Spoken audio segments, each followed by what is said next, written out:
Hey everyone, Dirty SWAT back here with Dirty Dealer, my wife Jessica, my dynamic, amazing assistant and best friend. We are going to be doing some fajitas tonight, as I mentioned in the previous video, so stay tuned and I'll show you what those look like. Alright guys, as we talked about fajitas, getting them ready to get onto the smoker.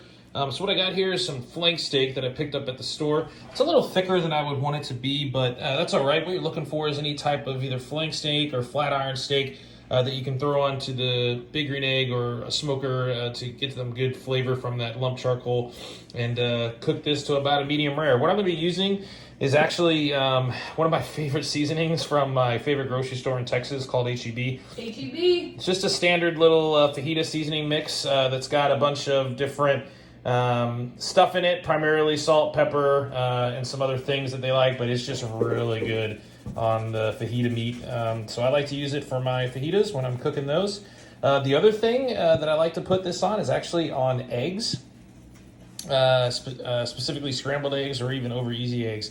Turns out really good, and it's something that I really enjoy. All right, so once we get the seasoning on one side, we're going to flip these over. We're going to go ahead and season the other side with our meats. I'm going to let Jess grab the phone here for a second so I can use my other hand, and we'll go ahead and get this other side seasoned. So what we're going to be doing with this tonight is some Spanish rice. We got some vegetables that we're going to saute up, and we picked up some tortillas that Jess got at the store that we're going to use to put this fajita meat in. And then I'll also be showing you guys here in a bit a cocktail that we're having with this, some tequila or some margarita. So I'm going to go get these out onto the smoker. Well, you guys stay tuned. We'll see you in a bit. All right, guys, we got the big green egg fired up. I'm currently sitting at about 500 degrees. Let's go ahead and open this up, and let's get these fajitas ready to go. Oh, yeah, that fire's looking really nice. I like to kind of feel around the grate and figure out where the hot spot is. So right now, this is kind of where the hot spot is. So I'm going to try to cook this meat over on the right side. I don't want it to be directly over the fire, so we'll go ahead and get this thrown on there. Oh, yeah, nice little sizzle. So we get the meat onto the grate. And I'll just kind of arc it around that hot spot there. And then I like to always just kind of hit it with a little more seasoning once I get it onto the smoker. All right. We're going to cook this until about medium rare. And once those are done, I'll get those inside, slice them up, and show you what we're looking like. Stay tuned. Okay, guys, we're about 10 minutes into our grilling here of this fajita meat. So let's take a peek and see what we're looking like. You can see we're starting to get some really nice color on this flat iron steak. So what you're looking for is those nice browns, mahogany colors on the meat. And again, I'm just kind of coming in here and I'm just flipping them over and moving them around and keeping them over that fire. As I look to see whether these are done, I like to feel for them. If you basically put your index finger and thumb together and then feel the palm right to the next to your thumb, that's the basically the feeling of what a medium rare steak feels like. So that's kind of, you can imagine in your mind what I'm feeling for as I go and feel these steaks.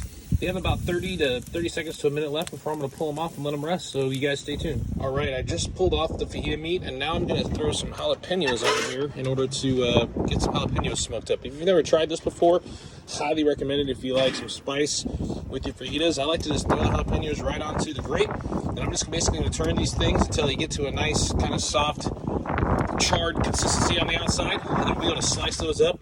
They're going to be perfect on our fajitas. We'll be right back. All right, just an update of what's going on inside. We got our veggies on for saute operations. The Jess just got done stirring. Over here, we're working on some, we better not touch that, it's probably hot. Working on some nice refried beans that we love, and additionally, working on some Spanish rice. All right, going to be dicing up some fajita meat here in a couple minutes. Stay tuned. Okay, welcome back. We are ready to slice our fajita meat. Before we do that, cheers to you on a nice Thursday evening before my spring break. I don't know, it's probably not spring break for you guys, but I'm excited about next week. I got a nice little margarita here. As my brother sent me this recipe, so shout out to him. This is really good. Ah, that's tasty. All right, guys, let's take a look at how these fajitas turned out. Oh yeah, it's looking really good. You can see the nice color that we got here. Nice grill marks that are on there, and what we're gonna do now, you can see the jalapenos, how they kind of turned out as well. Look really good. So what we're gonna do is I'm gonna go ahead and slice up some of this meat, and then Jess and I are gonna go depart and have ourselves some fajitas. So I like to just kind of slice it against the grain here in order to just kind of get some nice smallish pieces, because we're going to be putting these in tacos. So I like to have them a little thicker. You can make them thinner if you'd like, or you can completely cut it the opposite way if you'd rather have it that way. But man, look at that meat. Turned out really good. We got a nice medium rare consistency. Let's go ahead and just, I think this little in pieces. Got my aim on it, yeah. Turned out really good, guys. You can taste that fajita seasoning. The garlic, the salt, the pepper tastes really good. Excited to put that in a tortilla. Real quick, I'll also show you kind of how I do my jalapenos, just for you guys' awareness. So I don't like to make them too soft, so they still have some good, shape and texture as you hold it in your hand. And then all I like to do is just kind of slice it into little slices, just like so. You can see you have that nice green color still on the inside, but you have that nice kind of charred exterior. And man, I wish you guys could smell this right now. You can really smell the aroma of these jalapenos that have been unlocked. They can smell it. After we put them on the smoker. So slice those up, and then we're basically going to be making some tacos. We're finishing up our food here. Guys, I hope you enjoyed this little fajita video. I hope you stay tuned for future videos coming down the road, especially with spring break coming. I'm going to have a lot of time on my hands to do some barbecue. Again, go ahead and subscribe to the page. Give me some likes. Put some comments down below what you want to see maybe cooked. I can definitely whip that up. And go check out at Dirty Swamp Cookers on Facebook as well as on Instagram. Out of Austin, Texas, again, our family barbecue team. Hope you're enjoying this, and we'll see you next time. Thanks.